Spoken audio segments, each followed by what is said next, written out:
โครงการกิจกรรมเครือข่ายกลุ่มออมทรัพย์เพื่อการผลิตระดับอำเภอกลุ่มออมทรัพย์เพื่อการผลิตบ้านโคกสามัคคีหมู่ที่ 8 ตำบลต้นพึ่งอำเภอพังโคนจังหวัดสกลนครสวัสดีค่ะกลุ่มออมทรัพย์เพื่อการผลิตบ้านโคกสามัคคีหมู่ 8 ตำบลต้นพึ่งอำเภอพังโคนจังหวัดสกลนครจัดตั้งกลุ่มออมทรัพย์เพื่อการผลิตเมื่อปีพ.ศ. 2533 มีสมาชิกตั้งแต่เริ่มต้น36 คนและมีเงินออมนะครับประมาณเริ่มต้น 1,800 บาทเริ่มจากออมนะครับคนละ10 บาท20 บาทณปัจจุบันนะครับเพดานการออมต่อเดือนนะครับของสมาชิกไม่เกินคนละ500 บาทต่อเดือนกลุ่มออมทรัพย์เพื่อการผลิตบ้านโคกสามัคคีจะมีการเก็บเงินทุกๆต้นเดือนในวันที่1และวันที่2ของทุกๆเดือนกลุ่มออมทรัพย์เพื่อการผลิตบ้านโคกสามัคคีมีเงินในการหมุนเวียนนะคะของกลุ่มออมทรัพย์เพื่อการผลิตประมาณนะคะ2 ล้านกว่าบาทแบ่งเป็นเงินกู้ให้กับสมาชิกในรายปีหรือว่าเป็นเงินกู้สามัญนะคะประมาณนะคะ1,570,000 บาทและมีเงินอยู่ในบัญชีหมุนเวียนนะคะที่เก็บเงินออมจากสมาชิกทุกๆเดือนประมาณ1,400,000 กว่าบาทในกิจกรรมเครือข่ายนะคะของกลุ่มออมทรัพย์บ้านโคกสามัคคีก็จะมีนะคะเกี่ยวกับการเพาะเห็ดหรือว่าเป็นเงินนะคะสาธารณประโยชน์เกี่ยวกับการสนับสนุนเกี่ยวกับทางด้านนะคะการแข่งขันกีฬาเยาวชนการแข่งเรือหรือว่าเงินทุนให้กับเด็กนักเรียนนะคะผู้ยากจนนะคะในรอบปีก็จะมีการแบ่งผลกำไรคืนหุ้นให้กับสมาชิกที่ออมนะคะกิจกรรมเครือข่ายกลุ่มออมทรัพย์เพื่อการผลิตกลุ่มเศรษฐกิจพอเพียงดำเนินกิจกรรมเพาะเห็ดขอนขาวและเห็ดนางรมสวัสดีค่ะดิฉันบุญยรัตน์ทัศพงศ์นะครับเป็นรองประธานกลุ่มเศรษฐกิจพอเพียงบ้านโคกสามัคคีหมู่ 8 ตำบลต้นพึ่งอำเภอพังโคนจังหวัดสกลนครนะคะกิจกรรมเครือข่ายของกลุ่มออมทรัพย์เพื่อการผลิตได้รับเงินสนับสนุนงบประมาณของกลุ่มออมทรัพย์ 100,000 บาทเพื่อดำเนินการเพาะเห็ดขอนขาวและเห็ดนางรมจำนวนคณะกรรมการดำเนินการ16 คนจำนวนสมาชิกเข้าร่วมจำนวน41 รายค่ะเริ่มแรกการเป็นสมาชิกกลุ่มของกลุ่มเศรษฐกิจพอเพียงต้องมีการแลกหุ้นจำนวน10 หุ้นหุ้นละ10 บาทจำนวนรวมเป็นจำนวนเงิน100 บาทและหลังจากนั้นก็จะมีการออมของกลุ่มเศรษฐกิจพอเพียงรายเดือนเริ่มต้นไม่ต่ำกว่าหุ้นละ50 บาทในการออมต่อเดือนและไม่เกินคนละ500 บาทต่อคนต่อเดือน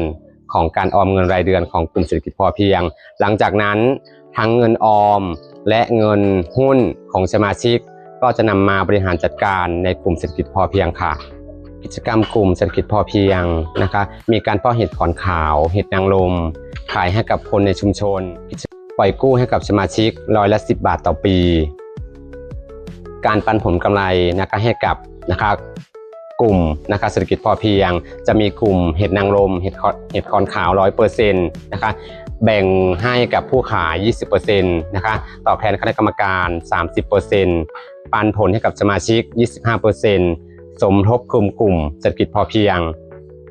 20% สาธารณประโยชน์ 5% สำหรับนะคะผลกำไรในการปล่อยกู้นะคะตอบแทนคณะกรรมการ 30% ปันผลให้กับสมาชิก 40% สาธารณประโยชน์ชุมชน 10% สมทบทุนกลุ่มเศรษฐกิจพอเพียง 20% ค่ะสวัสดีค่ะดิฉันนางไก่แสงคงพานเฮลันยิกในกลุ่มเนาะค่ะเนาะได้จัดการบริหารกลุ่มขายเห็ดถุงขาวเห็ดขอนขาวแล้วก็เห็ดนางรมเนาะจ้ะเห็ดของขาวเฮาก็เอาลงช่วงหน้าร้อนกุมภาถึงมิถุนาเฮาก็สิ้นสุดการเก็บเนาะค่ะ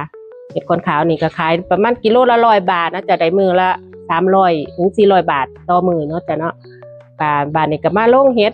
นางรมนี่ก็ไม่ลงส่งมิถุนาไปถึงกุมภาเนาะค่ะมันจะออกหน้าหนาวนี่ค่ะมีรายได้อยู่ก็ต่อมือละ300 400 บาท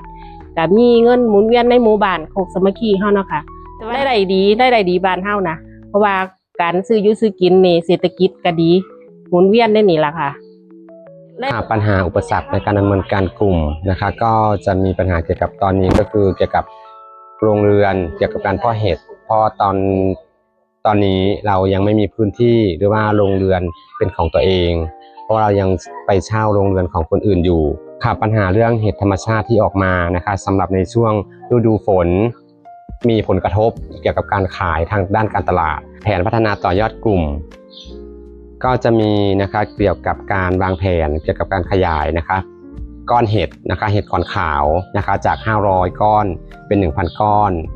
นะคะเห็ดนางรมจาก500ก้อนเป็น 1,000 ก้อนเพื่อขยายนะคะเกี่ยวกับการขายในตลาดชุมชนในชุมชนก่อนถ้าเกิดว่าอัตราการซื้อนะคะของคนในชุมชนนะคะไม่เพียงพอเราก็จะขยายไปสู่ตลาดนะคะระดับตำบลนะคะหรือว่าตามตลาดนัดในท้องที่นะคะเทศบาลที่มีใกล้เรานะคะอยู่เกือบทุกวันอยู่ในช่วงขณะนี้นะคะหรือว่าตลาดออนไลน์นะคะด้วยในส่วนหนึ่งนะคะที่เป็นการส่งเสริมพัฒนาการขายและนอกจากนั้นก็จะมีการแปรรูปนะคะเกี่ยวกับการอบเห็ดนะคะคลุกงาค่ะ กิจกรรมเครือข่ายกลุ่มออมทรัพย์เพื่อการผลิตกลุ่มเศรษฐกิจพอเพียงบ้านโคกสามัคคี นอกจากจะสร้างวินัยการออมให้กับคนในชุมชนแล้วยังเป็นการสร้างอาชีพสร้างรายได้ และเป็นแหล่งเรียนรู้ให้แก่คนในชุมชนให้สามารถพึ่งพาตนเองได้อย่างยั่งยืน